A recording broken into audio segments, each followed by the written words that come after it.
What's up, y'all? It's Faggy, and today we're going to be starting our first Madden series. It's going to be a online franchise with regular teams starting in the present day. Creators of this league went through and simulated the entire 2020 season with forced wins and forced losses to make the records and the picks for the rookie draft as realistic as they can be. So where we're going to be starting in this series is right before the draft. So we will be going into the draft and then following into the next season of 2021. As you can see on the screen in front of you guys, the Buccaneers did win against the Chiefs. It's not the same score, but it is as realistic as they could have made it.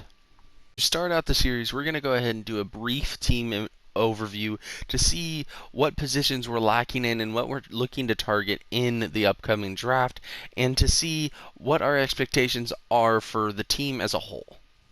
Before we get into our team overview, I do want to let you guys know this is a group of 30 random people all just put together to try to go play some online franchise. So there is going to be a huge skill gap between each player, and I'm not sure where we are going to rank on that list of skills. So this team on paper might be a top 5 team, top 10 team, bottom 5 team at the beginning of each and every season, but I may not have the skills as the other people in the league, or I might be better. So we're going to take the teams overall and how they look on paper with a little bit of a grain of salt. If I'm being honest with you guys, I don't think I will be on the top tier of the skill levels for this league because I haven't been playing Madden much. I don't play MUT. That's going to be something I'm going to be getting into next year for YouTube. So don't expect us to be winning Super Bowls necessarily, but we are going to try to go out and win each and every week. Now that we figured out that I might go 0-16 and that might happen for 4 straight seasons, we're going to go ahead and get into the player overview. As you guys can see from the offensive overview, we do not have a powerhouse offense by any means. We look like we're going to want to be running the ball. As you can see from the tight ends and that front offensive line, we're going to be able to run the ball and hopefully do it efficiently. Looking at what we got on the outside for Carson Wentz, there's not much that's going to scream star potential. I personally really like Michael Pittman in real life. I'm hoping we can develop him into a star player. And then our running backs fits really well with the front O-line and the tight ends. We have a three-headed monster. We're going to be able to run the ball really well, hopefully, and that's what we're going to pride our offense on, is running the ball. I'm hoping to run the ball somewhere between 60 to 70% of our plays going into this season. As we just focus down onto the three-headed monster we got of Mack, Taylor, and Hines, personally, we will be trading one of these. I do not believe we need all 3. We might even trade 2 if we can find the right deals. And I can tell you right now, the one that will be staying is Jonathan Taylor, because in this league, there's 3 tiers of teams that they are giving to start the season, and those, depending on the tier you have, you are going to be getting traits based on that tier. For the tier the Colts are in, I'm getting an X Factor player, a superstar player, and a star development player to start the whole series. The reason Jonathan Taylor is so important, he's going to be the only offensive talent to receive one of those, and he's going to be going straight to superstar. And last but not least, the big question mark on the whole offense is our starting quarterback, Carson Wentz.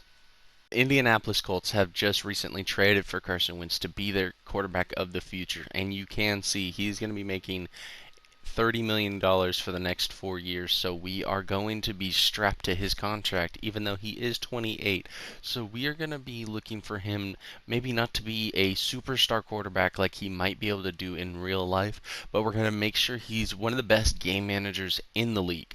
He's going to be able to make that clutch third down play, be able to do a play action that's going to get us some yards off the running. He is going to be a quarterback almost similar to Jared Goff, but I'm hoping he can perform at a higher level than that. Before we get into the defensive overview, I do want to let you guys know where the traits are going to be going on the defensive side of the ball. The first trait for our star trait is going to be going straight to Julian Blackmon. He's going to be our free safety of the future, and I want him to be able to get some more XP going into his second year as an NFL player. And then our X factor is going to be none other than Darius Leonard. He's one of the best edge rushers in the NFL, one of the best linebackers in the NFL, and he's going to be a cornerstone piece of this entire defense. And what should I really say about this Indianapolis Colts team? We have high expectations on the defensive side. They're one of the best in real life, and I believe that we have one of the best front sevens in the entire league in Madden, especially when it's being spearheaded by an X Factor Darius Leonard and DeForest Buckner. Looking into this defense, I want the bulk of the load of everything that's happening on this defense coming from this front seven. We should not be worrying about the secondary creating the big plays to win us these games. It should come from DeForest Buckner, Darius Leonard, even Grover Stewart should be able to make these big plays that are going to win us the games down the stretch. Secondary, on the other hand, I want it to be an additional piece to this front seven. It's not the best secondary in the league, but I do think it fits really well with how strong our front seven is going to be. They are going to need to make plays where we're going to be pressuring the quarterback and there's going to be an off throw, and these safeties are going to be able to need to make a play on that. Kenny Moore the second, he's really going to need to be able to stop the number one wide receiver on the offensive side of the ball, which will in turn help this front seven get more pressure and hopefully win us games. Looking at the overview for this team, we're going to be running a vertical zone run. It really fits this offense, and we're going to be able to build through that through the draft and free agencies down the road. Base 4-3, we have a very great set front seven, and we really want to build through that. And then we're going to be switching the offensive playbook for the Cleveland Browns. In real life, they do a lot of running that leads to play actions, and then that leads to bigger plays, and that's really what we're going to be wanting to do with the talent we have on that offense.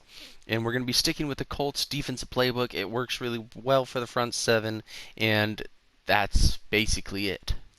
After the team overview, we're sitting at about 3 hours till the draft actually begins. And looking at our team, we really want to focus on getting some offensive weapons around Carson Wentz, whether that be another tight end, a wide receiver, even some younger offensive linemen for Okung.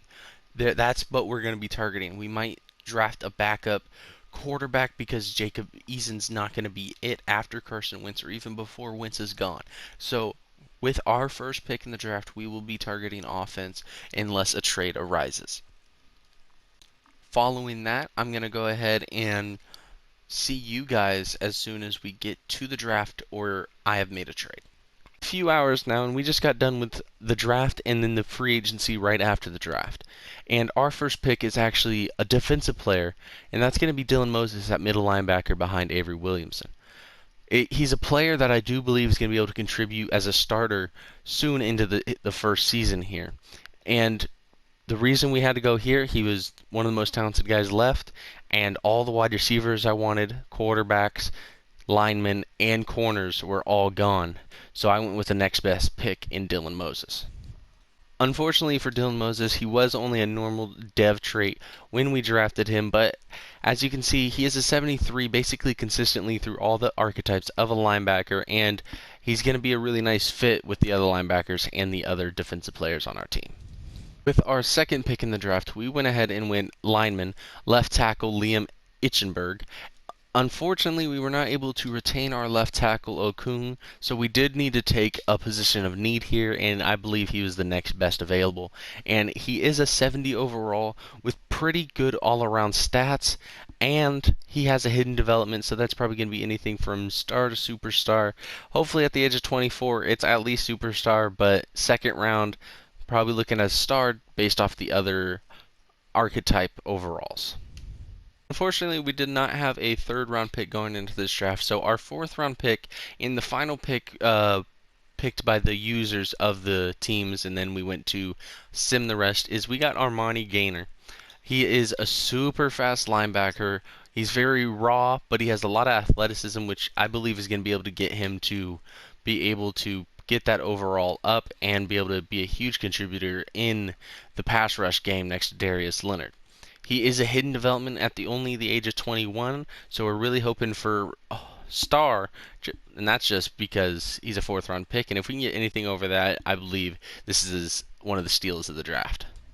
There were a lot of free agents left after the initial round of free agency since we did not participate in that because we're trying to go with the real life rosters. So we did have a little bidding war for all the free agents that were left over. So I'm going to go over those and how they fit into our team. But before we go ahead and get into that, this is going to be the final part of this video because we will not be playing games till at least tomorrow. And then after that, in maybe a couple of days, couple of games, depending on how long they are and how good they are, we will go ahead and have episode 2 out at least by Thursday. For a very quick overview of the free agents here, there is going to be our big signing, Tim Patrick. He's a star, 24 years old, 90 speed, and we really needed help on the wide receiver core because we only had Campbell and Pittman Jr.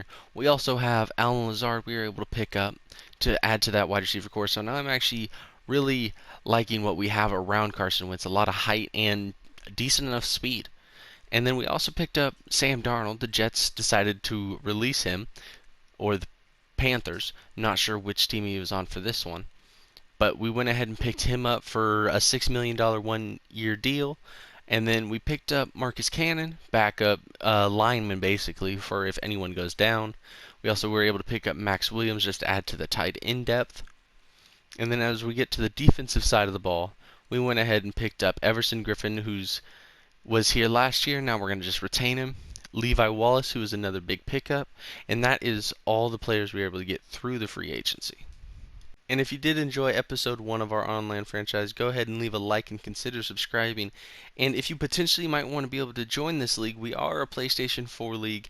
And if you do, go ahead and leave a comment, and I can potentially reserve you a spot just in case any of the teams open up. And that's the end of the video. I hope you guys enjoyed, and I'll see you guys in the